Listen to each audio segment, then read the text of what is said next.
야, 근데 이 베이징 덕이 미국 워싱턴 DC에서 식당인데 굉장히 유명한 베이징 덕 식당이 있거든요. 맛있어요? 차이니즈. 거기보다 맛있죠. 거기보다 더 맛있어. 그 차이니즈, 워싱턴 차이니즈 베이징 덕은 조지 부시나 미국 워싱턴 DC의 정치인들이 굉장히 많이 가는 곳인데 이 집이 더 맛있어. 비싸. 비싸? 렌트 here. 그러니까 와서 먹어봤어요.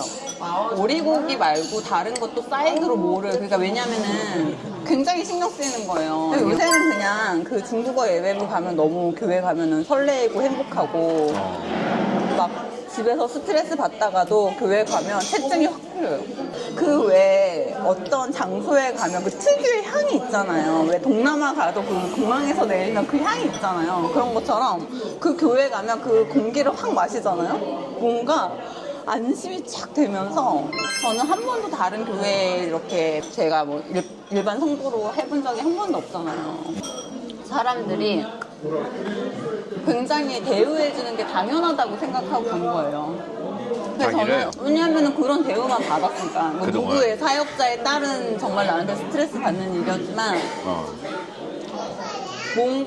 그 밑에를 안 가봤기 때문에 바닥에서부터 시작하지 않은 성도이기에 또 안 좋은 또 한면으로는 내가 무슨 말을 하면 이게 전달이 안 되는 거예요. 수많은 성도들이 있지만 그래도 한 성도 한 성도를 책임지시고 이끌어 가시면 성령님이시거든요.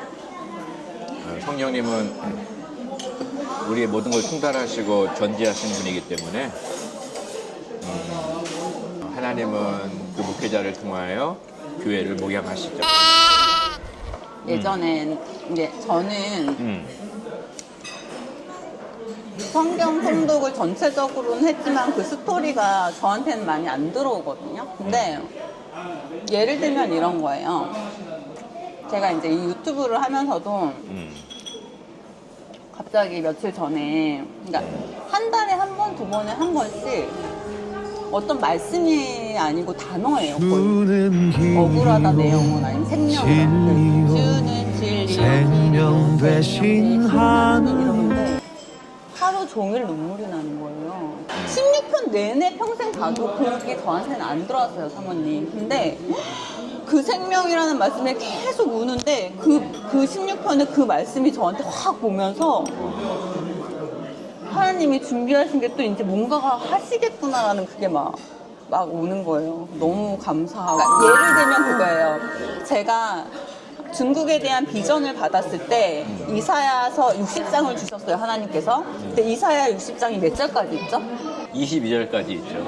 22절까지 있는데 그 22절까지 이렇게 딱 네모나게 있는 그 안에 그 틀에서 저는 어떻게 보이냐면 다른 거 빼고 저한테만 주시는 말씀만 확 팝업같이 딱 돼서 너를 노하여 쳤으나 이제 자비로운 은혜로 이방인의 빛이 되게 하리니 허다한 낙타 금은부화가 기꺼이 너를 통하여 내 재단에 오를 거라는 말이 정말 내가 할 수 있을 것 같고 그 약자가 천명을 유자가 강국을 이룬다는 말이 될 것 같은 느낌인 거예요. 그걸 붙잡고 지금 여기까지 온 건데 그 안에 사실 그 절이 한 4절밖에 안 되잖아요, 교수님. 근데 그 4절만 이렇게 제 생각대로 딱 읽은 거에 대해서 뭔가가 잘못된 건 아닌가. 먼저는 우리가 성경을 읽고 성경의 하나님 말씀을 들을 때에는 전체 문맥을 통하여서 받는 게 최고로 좋은 거예요. 성경 문맥, 흐름. 그걸 통해서 성경을 바로 해석하고 또 성경이 말하고자 하는 음성을 들을 수가 있죠. 그게 제일 중요한 첫 번째 원리다.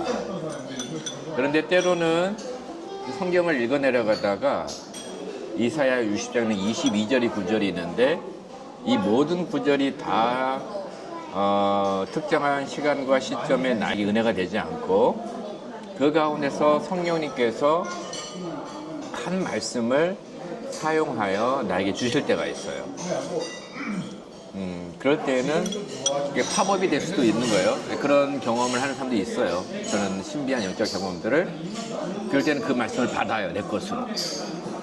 그리고 그 말씀을 붙잡는 거예요. 그 말씀을 붙잡되 나중에 그 말씀을 붙잡고 주변에 있는 말씀을 또 한번 읽어보셔야 돼요. 그래서 이 말씀이 나에게 왔는데 하나님께서 본문 안에 어떤 맥락 가운데서 주셨는지를 살피면은 그 말씀의 의미가 나에게 더 강력하고 정확하게 와닿을 수가 있다 이 말이죠. 성령님께서 말씀을 사용하시는 분이기 때문에 그 하나의 말씀을 딱 뽑아가지고 우리 유리 전도사님의 삶을 변화시키고 그 말씀을 통하여 비전을 주시고 충분히 그렇게 할 수 있어요. 그러나 늘 그 말씀을 받고 난 다음에는 본문을 통하여 전체적인 내용을. 그렇죠, 맥락 어떤 맥락 가운데 주시는지를 다시 한번 확인하는 작업이 필요하다라는 거죠. 자, 그런데 이사야서 60장 말씀은 말 그대로 딱 선교에 관한 말씀이에요. 진짜.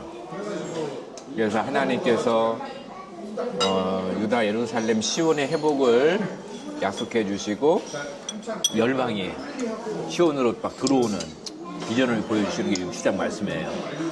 열방이 들때 그냥 들어오지 않고 낙타와 또 많은 짐승을 통하여 거기다 재물을 가지고도 돌아오는 그런 환상이 있는 거예요. 네. 그럼 하나님께서 그런 꿈을 이사야를 통해 이스라엘 민족에게 보여주신 거예요. 근데 그때의 꿈이 오늘날 이 시대에 또 한나 전도사님의 선교 열정을 주님이 보시고 그 비전을 말씀을 통해 확인시켜 준 거라고 저는 믿어요. 아멘. 감사합니다. 자, 그냥 이게 있는 것 같아요. 그동안 한나 전도사님은 그 어머니가 사역했던 교회에서 어릴 때부터 자라왔잖아요. 그래서 어머니가 전도사라고 하는 그 타이틀이 한나 전도사님의 큰 짐으로 다가왔을 수가 있습니다. 하나님께서 저한테 너는 엄마의 길을 가야 된다라는 그런 감동을 확 주셨어요, 새벽에. 그래요? 시편 말씀을 계속 읽고 있는데, 왜냐하면 저희 집안이 굉장히 세잖아요. 할아버지 쪽은 굉장히 되게 유명한 직관이시고, 외할아버지 직관, 산소짜리 봐주는 파묘처럼. 그리고 아빠 쪽은 거의 막 조상 그 막 다 쓰고 막 한문 써가지고 제사상을 막 그냥 1년 내내 제사하다 끝나는 집이에요. 종갓집 시골에서. 그 처음에는 막 닭새끼 잡다가 돼지가 와요. 그 다음에 이제 소까지 잡는 거예요. 맨날 3, 4, 5 모이셔가지고 그렇게 아침까지 술을 드세요, 어른들이. 어린 마음에 왜 저래? 근데 제가 성인이 되고 그러고 있는 거예요. 그 내일은 그러지 말아야지? 또 그래요. 내가 왜 이러지? 또 그래요. 그게 저주의 대물림이라는 걸 제가 아는 거예요. 그렇다면 내가 엄마의 길을 간다면 굉장히 뭐라 해야 되지? 축복의 길일 것 같은 생각은 드는데, 이게 엄마가 또 전도사님 생활을 굉장히 힘들게 한 걸 어렸을 때 봤잖아요. 너무 말도 안 된다는 생각에, 인간적인 마음에 종일 울면서 기도했더니 제 마음에 하나님 대답을 안 해주시는 거예요. 그래서 다음날 아침에 눈을 딱 떴는데, 울다가 딱 떴는데 안 하면 안 될 것 같은 생각이 딱 들었어요. 이 길을 안 가면 나는 이제 죽을 것 같은 생각이 드는 거예요. 정말 동영상이 감동적이더라고요. 그 홍보 영상도 있어요. 중국 홍보 영상 우리 남편이 나와가지고 얘기하는 것도 있는데 그래요? 그거를 한번 틀어달라 했더니 근데 언젠가는 다 되겠죠. 참 우리 하오가 많이 기쁨이 얼굴에, 생겼어요? 기쁨과 활기가 많이 생겼어. 제가 너무 놀래요. 8시에 가야 되는데 7시에 책가방을 메고 앉아있어요. 그 정도로. 그리고 그날 수업한 거를 와가지고 다 번역해서 보고 그랬더니 교수님들이 저만 보면 하우쩌 언니 발표를 너무 잘한대요. 그리고 와. 아니 어떻게 해요? 그냥 한국어로 해요? 근데 이제 중국어로 하고 한국어로 번역한대. 와. 근데 중국어가 약간 그 교수님 항상 이렇게 설교하실 때 如果你是一个信徒，你能得到的最大赞美就是承认你与上帝同行。 발달이 있죠. 아이고. 거의 초기에 잘 잡아주신 거예요, 진짜. 최고. 와, 우리 하우 잘했네. 야, 우리 하우 진짜 너무 감사하다. 진짜 우리 그래도 한나전 선생님이 진짜 대단해. 저 피눈물 났죠, 진짜. 이게 참 보면은 너무 진짜 멋있어요. 너무나 기적이고 너무 기적이고 하나님께서 하우랑 우리 한나전 쌤을 너무 사랑하는 것 같아요.